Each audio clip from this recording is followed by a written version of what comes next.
Hi guys, welcome back to my channel. If you're new here, you are most definitely welcome, and if you've been coming back for quite some time, thank you for your ongoing support. Today I'm just doing a sit down and have a chat about dating outside of your community and the perceptions that people have. Sometimes they can be your friends, they can be your family members, they can be anyone close to you. So if you want to watch the video and learn about my experiences and a bit of an encouragement from me, stay tuned. Don't forget to comment and subscribe, like and share, and don't forget your ding dong bell over there, or maybe it's over there, I don't know. Anyhow guys, today I just wanted to chat to you guys one-on-one about my experiences, choices that I've made in my life that, you know, like that made me feel like I was maybe mental or something because of what people thought of me.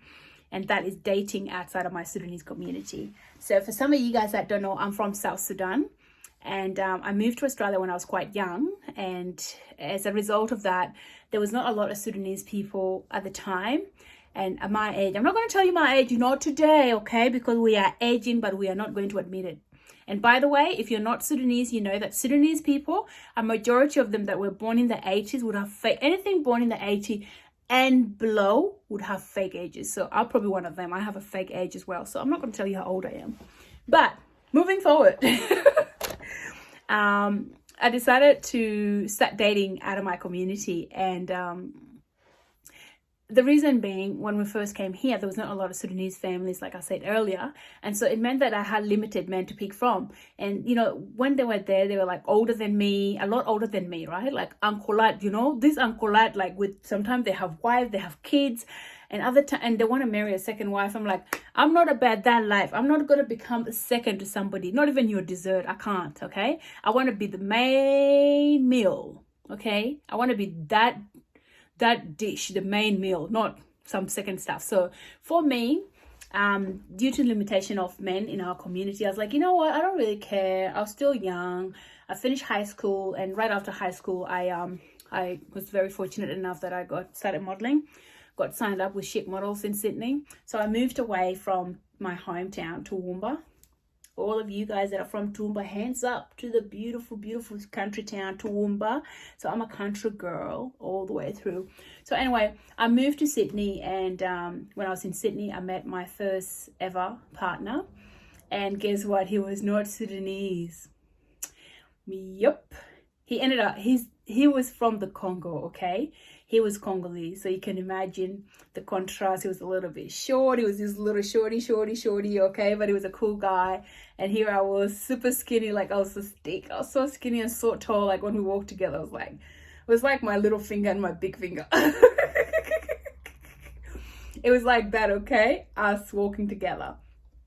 Anyhow, we got to, you know, like we got to know each other, and he was kind. And you know what, for me, I was like, you know what, he's black, he's African. So, and at the time I had this mentality where I was really afraid to date out of my community because I didn't want to upset anyone, especially my family. And there was a lot of expectation from me as well, being a last born in my family. So it's like, you know, that kind of talk. Like I'd get it. My mom was not in Australia, but the phone calls, the tapes, she'd send out tapes to Australia like, Mandy, my daughter, or my child, do the right thing. Do the right thing and get married to a Dinka man. So those sort of pressures were coming at all corners, like, you know. So anyhow, like I said, there was not a lot of guys. I thought, you know what, I'm just going to start dating this guy. He was nice. Like he chased me for a while. And when we started dating, he was doing everything. He was ticking all the boxes, okay? Tick, tick, tick, tick, tick, tick, tick, tick. Everything except the height. Nigga was short. Okay, but that was okay because nobody's perfect, okay?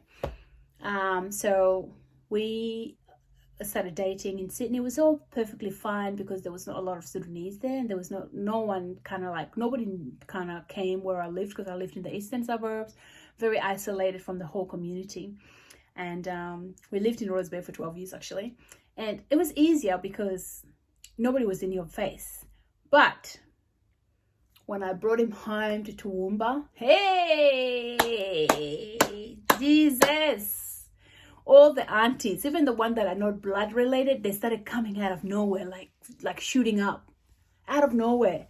They wanted to know, is that Akia's partner? Is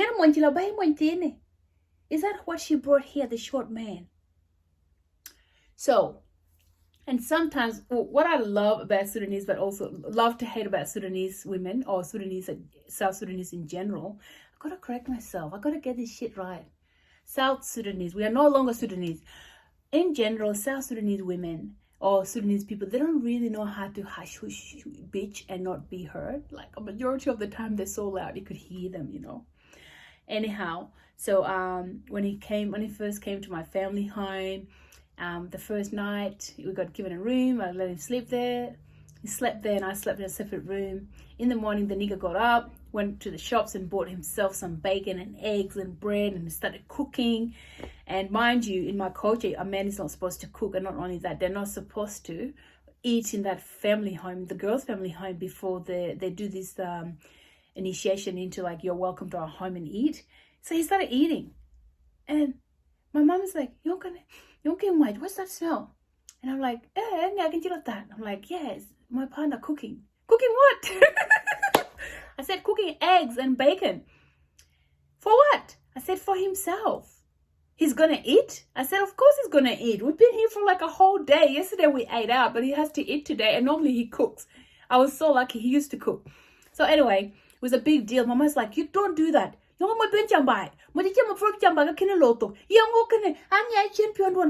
is he eating here? Why does a man eat in this house?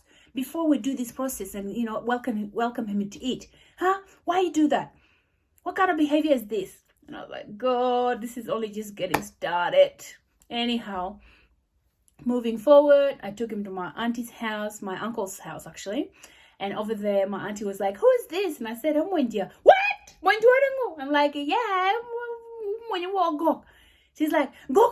I said, my Congo. Oyo, nialiwa. Meaning, oh God.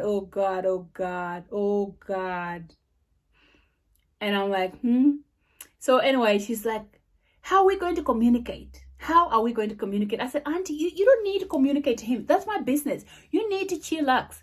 I'm going to be the one talking to him. You just say hello and put on a smile. Smiling is a universal language. Sadness is a universal language. Being grumpy is universal language. People can tell. But just smile and the rest is up to me. No. Jawad, this is a big mistake. And the nigga's sitting there. And he's like, Sherry, everything okay? And I'm like, yeah, oui, ça va. I started lying. God, yeah, everything is good. Nonsense. Everything was not good. It was fire. We're just about to get thrown out. So anyhow, we got over that hurdle. And then when the community heard it, I started getting phone calls like vilifying me. What are you doing dating a Congolese man? They are full of juju. They practice juju. They are going to kill you. They are going to put some witchcraft on your family. And I'm like, who told you? I said, this guy doesn't even believe in anything. He's just atheist. Anyway, they didn't listen. They just kept going. It was non-stop. For years and years and years, I coped it from all corners. You'd literally be walking and people would just stop you and be like, oh, what a waste. A beautiful, tall girl like you end up in Congo with a thing like that. I don't know why people felt the right to do that, but I always had to defend him. Because I spoke Dinka, so I kind of could hear everything they say. Some of the guys would even have the audacity to be like, you need to be acting there, and he's standing there. It's like, what are you talking about? What's wrong with you? Like, you're not going to be his wife, you're going to be my wife. And the guy's standing there. How disrespectful. Like, nigga standing right here, and you're saying that? Anyhow, those are the things I went through. And then when we broke up, they're like, yeah, we told you were going to break up with him because he's from the Congo. They have no heart. They're useless. They're this and that. That was not true. Because, like we know it, there's lots of Sudanese girls that date within the Sudanese community. And sometimes they can date for 5 to 7 years. And then the man would just literally get up, buy the ticket, go home, get married, and come back. And Bob's your uncle. Guess who's single? That Sudanese girl. So it's not about being Sudanese, as being South Sudanese or not. It's just more like the quality of the man that you find. If he's a good man, he's a good man. Like I ended up being with a Congolese guy for 8 years. I know Sudanese girls that have dated and weren't even, like the guy just left them after 2 years and one got married. That's just as much as disrespectful as it is. excuse me, it's just so disrespectful. So anyway, I think when you choose to go outside of your community, you need to give yourself, don't have high expectations and from your community. Don't expect them to understand why you're in love with someone that is out of your community. Just expect that you will be grilled. People will judge you, and the judgment will not stop. I mean, I had 2 kids with my partner and they still judged him, and when I broke up with him, they celebrated that. But if you love someone, you just gotta follow your heart. Just gotta follow your heart and forget about what anybody else says, because all the motherfuckers, cat, dogs, whatever, they will say stuff. But in the end, you gotta be the one who needs to find happiness. I was happy for that 8 years. I was happy, and until things went wrong. But they could have been with anyone. Things could have gone wrong. Could have been with a Sudanese guy. Things could have gone wrong too, you know. So and this whole stay in your community, I don't mind that, but not everybody is catered for that. Not everybody wants to be dating in their own community. Sometimes you want to go out. And I know that even within the South Sudanese community, there's certain issues that also arise. Like if a Nuer girl is dating a Dinka guy, there's huge problems. Or if a Dinka girl is dating a Nuer guy, there's huge problems. People just want to say stuff and put the other people down. So I guess the message is, if you're dating outside of your community, you just need to be really sure that you love the person you want to be with and you are dedicated to them and you are strong. You need to be headstrong, that nobody can sway you, you know what I mean? Because they'll come for you. They'll literally come for you with everything they have. And you're just going to have to be like, you know what? I'm standing here and I'm firm. And no one is going to push me any way they like except myself. I'm the driver.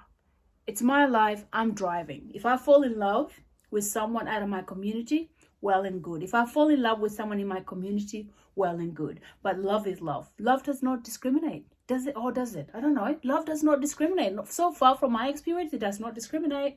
I'm telling you now. In fact, I've always just like, I don't care what color you are. I don't care what race you are. I don't care what ethnicity you are. As long as you like me and we have a lot of things in common, you're my kind of person that I'll love. Anyway, guys, that's my story. Falling in love with someone who's not from my community.